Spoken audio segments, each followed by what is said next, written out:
Today I'm announcing the unsealing of a 3-count indictment, charging Sean Combs with racketeering conspiracy, sex trafficking, interstate transportation for prostitution. The indictment alleges that between at least 2008 and the present, Combs abused, threatened, and coerced victims to fulfill his sexual desires, protect his reputation, and conceal his conduct. As alleged in the indictment, to carry out this conduct, Sean Combs led and participated in a racketeering conspiracy that used the business empire he controlled to carry out criminal activity, including sex trafficking, forced labor, kidnapping, arson, bribery, and the obstruction of justice. Let me say a little bit more about the charges. The indictment alleges that Combs abused and exploited women and other people for years, and in a variety of ways. As alleged, Combs used force, threats of force, and coercion to cause victims to engage in extended sexual performances with male commercial sex workers, some of whom he transported or caused to be transported over state lines. Combs allegedly planned and controlled the sex performances, which he called freak-offs, and he often electronically recorded them. The freak-offs sometimes lasted days at a time, involved multiple commercial sex workers, and often involved a variety of narcotics, such as ketamine, ecstasy, and GHB, which Combs distributed to the victims to keep them obedient and compliant. As alleged, when Combs didn't get his way, he was violent, and he subjected victims to physical, emotional, and verbal abuse so that they would participate in the freak-offs, and that Combs hit, kicked, threw objects at, and dragged victims, at times by their hair. On one occasion in March of 2016, that conduct was captured on video and later reported in the media. Specifically, Combs kicked, dragged, and threw a vase at a victim in a Los Angeles hotel when the victim was attempting to flee. As alleged, these assaults often resulted in injuries to the victims, which took days or weeks to heal. In addition to the violence, the indictment alleges that Combs threatened and coerced victims to get them to participate in the freak-offs. He used the embarrassing and sensitive recordings he made of the freak-offs as collateral against the victims. And the indictment alleges that he maintained control over the victims in several ways, including by giving them drugs, by giving and threatening to take away financial support or housing, by promising them career opportunities, by monitoring their whereabouts, and even by dictating their physical appearance. Because of all of this, the indictment alleges that the victims did not believe they could refuse Combs without risking their security or facing more abuse. The indictment also alleges other acts of violence undertaken by Combs and others, including violence against witnesses to his abuse, kidnapping, and arson. The indictment alleges that on more than one occasion, Combs carried or branded. The entertainment world is abuzz with the storm surrounding Diddy. This isn't just another celebrity scandal. Lawsuits are mounting and surprising names are being revealed.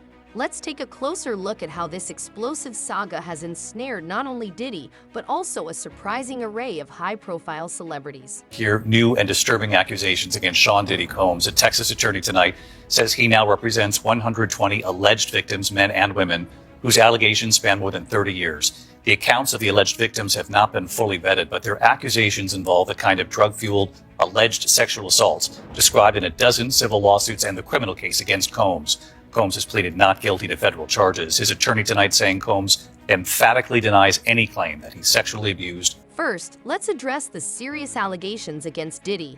The lawsuits are truly shocking, with one particularly disturbing claim involving a 16-year-old girl at one of his infamous white parties. What were once seen as exclusive and extravagant events are now at the center of a scandal that could ultimately unravel Diddy's entire legacy. It's not good if your homes are actually being raided.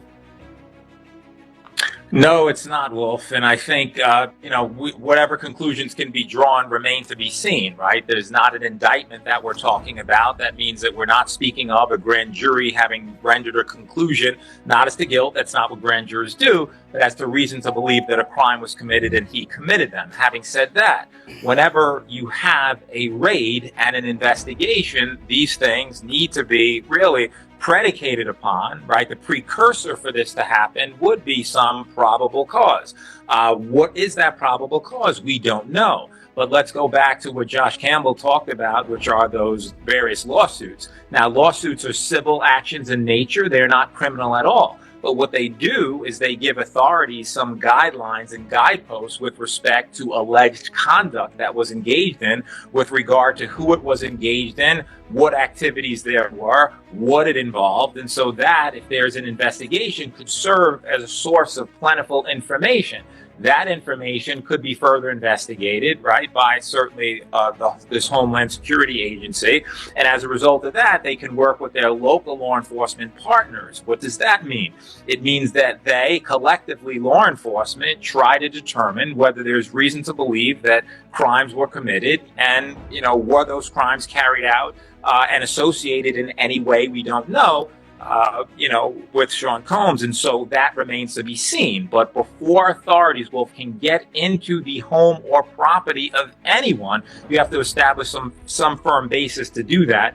And that is what at least we can conclude, that they had reason to believe that there were crimes involving sex trafficking, apparently, and that these areas potentially can give more information with respect to the specifics. And I think they would be looking for computer devices and other devices which would seem to indicate or give information as to whether there was any criminality very early in the process. But certainly we know that these have been carried out, and we'll see what, if any, information is gleaned to be suggestive of any criminality.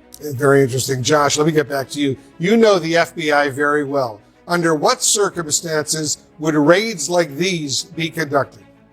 Well, this would require, if it is indeed a search that's being conducted, it would require federal officers, in this case with Homeland Security investigations, going to a judge and seeking a warrant, indicating that we believe that evidence of a crime could be located in these residences. And then this third party, an independent judge, has to approve that warrant. And then you see take place what's happening now on our screen. I particularly want to focus on, you see that large RV-looking vehicle there. This is the mobile command post that federal agencies will send whenever they're going to be somewhere, likely for a long time. I mean, if you look at these residences, we're talking about very large estates. And so, as Joey was mentioning, something as simple as a thumb drive or anywhere where electronic media could be stored, if it's on that warrant, authorities can search that residence top to bottom, looking for any type of device, any type of... Diddy's legal team has strongly denied the allegations, dismissing them as mere publicity stunts. His attorneys insist that he has never assaulted anyone and promise that the truth will be revealed in court. However, the gravity of these claims, coupled with the overwhelming number of lawsuits, reportedly up to 120 civil cases, makes them hard to overlook. The sheer magnitude of these lawsuits feels more like something out of a conspiracy thriller than a real-life scenario. Pop mogul Sean Diddy Combs will try for the third time to get bail today while he awaits trial on sex trafficking and racketeering charges. Scripps News national correspondent Alex Miller is live in New York City, where this hearing happened earlier today. Alex, there was already a hearing earlier this week looking at notes taken out of Sean Combs' cell. How could that impact his chances at bail? His team says that raiding his cell, monitoring his calls, is not allowed and not fair to allow him to prep for a trial.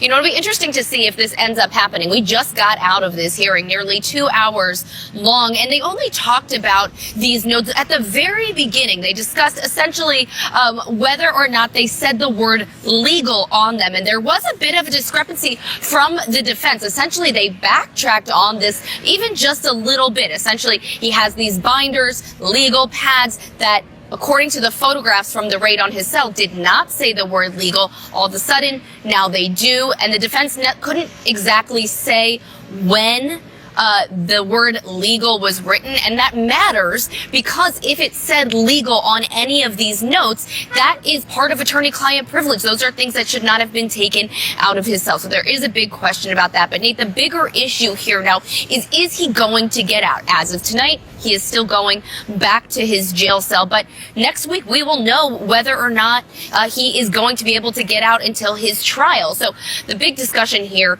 according to the government, is can they trust him? He has proposed a whole laundry list of things that he's willing to do if they'll let him out. Things like 24/7 security, things like not speaking to anybody, not having internet access, phone access, unless it's through this 24/7 security company. But the government and pretrial services, who is separate from the prosecution, they're not buying it. They're saying that they cannot trust Sean Combs to not follow the law or to not follow the rules that he has even set out for himself. They say because he's already broken the rules that the department, the Bureau of Prisons, and his own counsel have laid out for him within a jail cell. So they're essentially saying if he can't do it there, how could he do it in the comfort of an apartment? They had tried to get him released to Star Island, his home on Star Island right in Miami, because it's an island and there's a dock there. The judge immediately said absolutely not, because in theory he could, escape that way. They don't necessarily. But here's where the story takes an even more dramatic turn. The lawsuits don't just target Diddy. They also involve other high-profile figures, pulling a wider web of A-list celebrities into the growing scandal. As more names emerge, the scope of this drama expands in ways no one could have anticipated. Concern. So what his defense team has now proposed instead is bringing him to an Upper East Side apartment, a 3-bedroom apartment where they say they would have 2 security guards inside of his apartment at all times, 1 downstairs. Again, the judge has not really said whether or not he is keen on this. He didn't really disclose if he's leaning one way or another, but he did ask a lot of questions about what that would look like. Again, the government not buying it, as well as pretrial services, which is the organization, the department that would have to make sure that everything was on the up and up. Yeah, Alex, I wonder also, whether there was discussion of that now infamous video back from 2016 of Combs beating his girlfriend at the time, Cassie, the entertainer. Did that get discussed at all in the hearing today? It did, because the defense is saying that the prosecution basically took the video that CNN originally published and gave it to the judge in that exact form, which is that it was edited down and they say out of order. They say essentially that the video ends with Cassie being dragged back to the room. They say that's not how it happened. They say it's important to know that that is not how it happened. But according to the defense, they say, or according to the government rather, they say it doesn't really matter because what you can see is what happened there. Her getting beaten up, her getting kicked, all of these violent things in nature. And what I don't think has been reported enough is that the allegation here isn't just that it was a squabble between the two of them, that what the defense calls a lover's quarrel, but that inside the hotel room down the hallway, that there was a male sex worker there that was part of these freak-offs. So it's not just about the abuse that happened in the hallway, but the prosecution wants to bring this into evidence because of what was actually happening inside of that hotel room. Now, the defense maintains that that wasn't the case. They maintain that the fight actually happened because he was just trying to get his phone and clothing back. But even still, this video was even used today in the discussion about how violent they believe Sean Combs is and why he cannot be released on bail. Yeah, Alex, I read about 90% politics all day long, but I mean, this is one of the stories that, breaks through, especially coming from the entertainment industry, such a big entertainer for such a long time. Safe to say that this story not going anywhere anytime soon. National correspondent. Stay tuned for the latest updates as this unfolding drama continues to evolve.